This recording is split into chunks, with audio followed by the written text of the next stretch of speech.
Mesdames et messieurs, l'information se poursuit. Au Niger, nous ouvrons l'actualité de ce côté et le ministre des Affaires étrangères Bakary Yahu Sangaré s'est donc exprimé face à une marée humaine au Niger à son retour de New York où la délégation nigérienne n'a pas pu s'exprimer. Et dans son discours, il dénonce les manœuvres occidentales et ceci contre le Niger et annonce également la fin de la surexploitation des richesses du pays de façon injuste. Nous vous proposons de regarder et d'écouter ce reportage.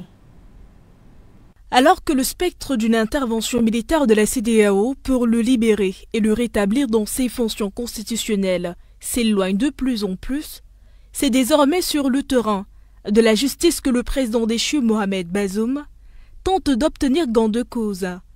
L'ancien chef d'État ainsi que sa femme et son fils sont en effet gardés par les autorités du CNSP au sein de la résidence présidentielle de Niamey depuis le coup d'État du 26 juillet dernier.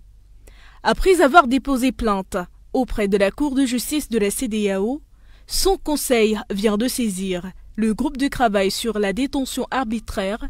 et le comité des droits de l'homme au sein du Conseil des droits de l'homme de l'ONU pour séquestration et détestation arbitraire. Dans des déclarations aux médias, les avocats de Mohamed Bazoum ont également annoncé ce 2 octobre 2023 le dépôt d'une plainte avec constitution de partie civile pour attentat et complot contre autorité de l'État, ainsi que pour arrestation et séquestration arbitraire auprès du tribunal de grande instance hors classe de Niamey. Il est impératif que Mohamed Bazoum et sa famille soient remis à liberté, a confirmé l'un des avocats aux médias.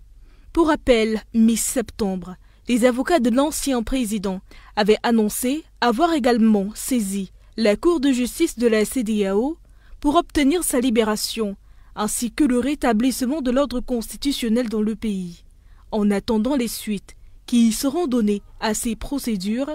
il convient de noter que cette saisine des juridictions nationales et internationales risque bien de précipiter l'inculpation de l'ancien chef de l'État, comme ce fut le cas en 2010 avec l'ancien président, le défunt Tanja Mamadou, sous la transition du CSRD, dirigé par l'ancien général Salou Djibou,